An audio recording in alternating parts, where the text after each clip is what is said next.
साथ बीपीएससी की बातचीत हुई है, इस संदर्भ में किन किन चीज़ों पर और किन किन विषयों पर जो विसंगति है उसको लेकर बातचीत गुरु रहमान खान सर, इसके झा सर, VC झा, नवीन कुमार सर, और वहीं दूसरी तरफ जो नॉर्मलाइजेशन है, जो परसेंटाइल लागू करने की बात है, इस बारे में बीपीएससी के चेयरमैन जो नए चेयरमैन हैं उन्होंने अवगत कराया कि हम जो है नॉर्मलाइजेशन जो है परसेंटाइल लागू करना चाहते हैं। तो परसेंटाइल पर मैं आपको बता दूं, एज ए छात्र भी और एज ए स्टूडेंट लीडर भी, दोनों तरीके से मैं बता दूं कि ये 2022 की घटना है और लगातार परसेंटाइल पर पूर्व चेयरमैन की तरफ से स्पष्टीकरण दिया जा रहा था कि पेपर लीक को रोकना है।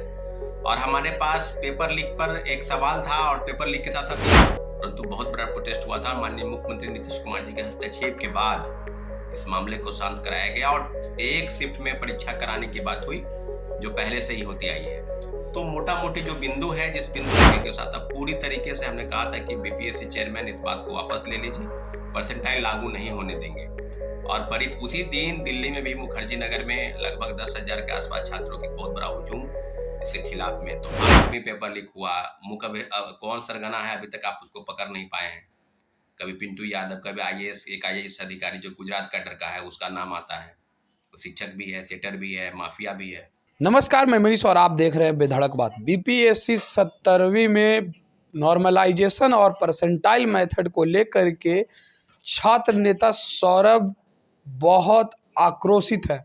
इस दौरान उन्होंने कहा कि छात्रों को कभी भी परसेंटाइल और नॉर्मलाइजेशन जो है स्वीकार नहीं होगी। सुनिए छात्र नेता सौरभ क्या कुछ कह रहे हैं। नमस्कार साथियों, जय हिंद।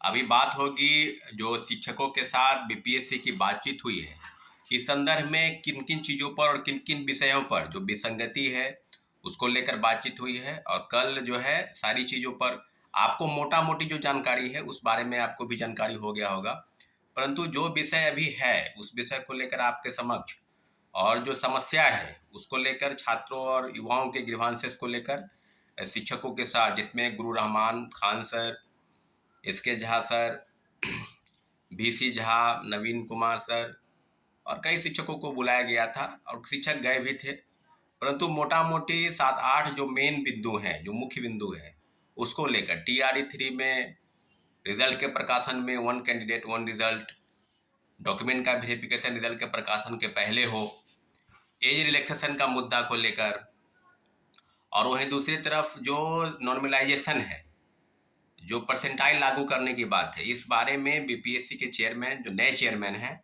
उन्होंने अवगत कराया कि हम जो है नॉर्मलाइजेशन जो है परसेंटाइल लागू करना चाहते हैं। स्पष्ट तौर पर उनका कहना था कि हम 3 सेट में पेपर देना चाहते हैं। तो साथियों, कल से ही कई चीज़ों पर हमने देखा कि कई वीडियो के माध्यम से कई शिक्षक जो हैं उसमें इस चीज़ का सपोर्ट करते नजर आए। उन्होंने खुलकर विरोध नहीं किया, क्योंकि बीपीएससी के चेयरमैन जिस बात से इनका राय मशवरा करना चाहते थे कि हम परसेंटाइल और 3 सेट में क्वेश्चन देने की बात, तो उस बात पर इन लोगों में कुछ लोग विरोध भी किए, कुछ लोग हामी में भी भरे। परंतु मोटा मोटी ये जो कॉन्फिडेंस में लेने की बात थी शिक्षकों को कि हम शिक्षकों को कॉन्फिडेंस में लेते हैं तो फिर छात्र भी कॉन्फिडेंस में आ ही जाएंगे। तो परसेंटाइल पर मैं आपको बता दूं, एज ए छात्र भी और एज ए स्टूडेंट लीडर भी, दोनों तरीके से मैं बता दूं कि ये 2022 की घटना है और लगातार परसेंटाइल पर पूर्व चेयरमैन की तरफ से स्पष्टीकरण दिया जा रहा था कि पेपर लीक को रोकना है। और हमारे पास पेपर लीक पर एक सवाल था और पेपर लीक के साथ साथ ये भी था कि कैंडिडेट ज़्यादा है, तो हम चाहते हैं कि एक शिफ्ट में परीक्षा नहीं होकर 2 शिफ्ट में परीक्षा हो, और इसके लिए उन्होंने तारीख भी मुकर्रर कर रखी थी। और लगातार 20 अगस्त के बाद प्रोटेस्ट हुआ बीपीएससी के पास, और 31 अगस्त 2022 को 67वीं बीपीएससी में बहुत बड़ा प्रोटेस्ट हुआ था, आपको याद है इसके पहले। और काफ़ी चीज़ें जो है ये बदलाव के रूप में आई थी, और बीपीएससी के चेयरमैन ने ठोक बजा कर, उस समय तत्कालीन चेयरमैन अतुल प्रसाद जी ने ठोक बजा कर कहा था कि हम जो है परसेंटाइल लागू कर दिए हैं। परंतु बहुत बड़ा प्रोटेस्ट हुआ था। माननीय मुख्यमंत्री नीतीश कुमार जी के हस्तक्षेप के बाद इस मामले को शांत कराया गया और एक शिफ्ट में परीक्षा कराने की बात हुई जो पहले से ही होती आई है।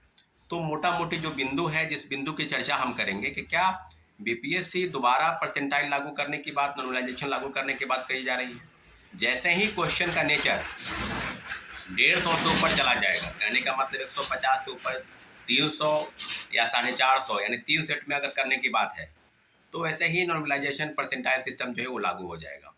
तो इस बात से शायद उनको अगर याद नहीं है तो पूर्व चेयरमैन से बात कर लेना चाहिए, नहीं बात करें तो अपने कर्मचारियों से, कि लगभग 10,000 की संख्या में पटना में एक बहुत बड़ा प्रोटेस्ट हुआ था।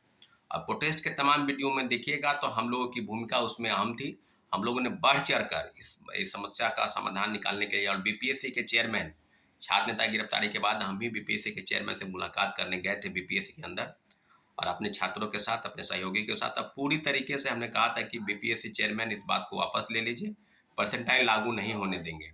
और परित उसी दिन दिल्ली में भी मुखर्जी नगर में लगभग 10,000 के आसपास छात्रों की बहुत बड़ा हुजूम इसके खिलाफ में। तो आज जो छात्रों को फिर ये भी कहा जा रहा है कि हम 15 नवंबर के आसपास फिर एक बैठक छात्रों के साथ बुलाना चाहते हैं। तो मैं आपसे पूछना चाहता हूं, आप लोग एकजुट रहिए और पूरी तरीके से बीपीएससी की जो कार्यशैली है, जिस कार्यशैली में वो बात करना चाहते हैं नॉर्मलाइजेशन और परसेंटाइल को लेकर, आपकी संख्या अगर बीपीएससी में अभी तक जो आवेदन हुए हैं उसकी संख्या कम से ज़्यादा 5 लाख के आसपास है।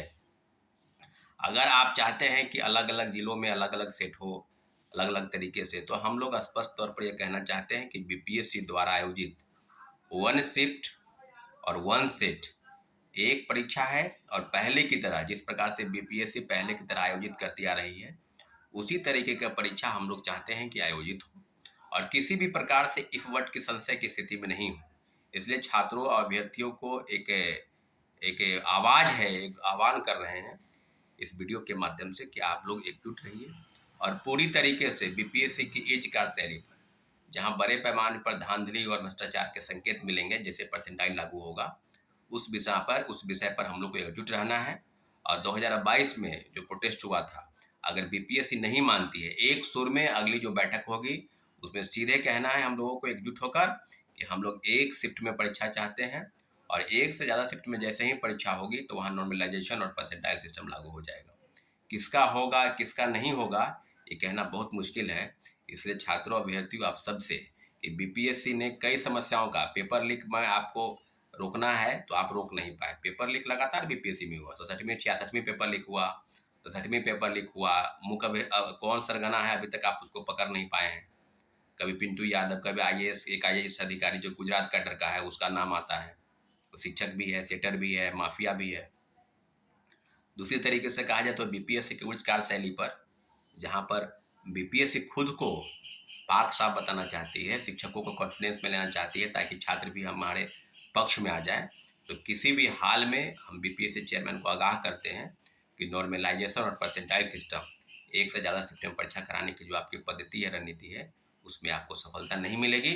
हम लोग चाहते हैं कि एक शिफ्ट में परीक्षा हो। ठीक है साथियों, अपने कमेंट के माध्यम से आप सूचित करेंगे कि क्या छात्रों अभ्यर्थियों की राय है, लेकिन किसी भी प्रकार से हम लोग बीपीएससी सिविल सेवा में परसेंटाइल सिस्टम लागू नहीं होने देना चाहिए। ठीक है साथियों, धन्यवाद, जय हिंद।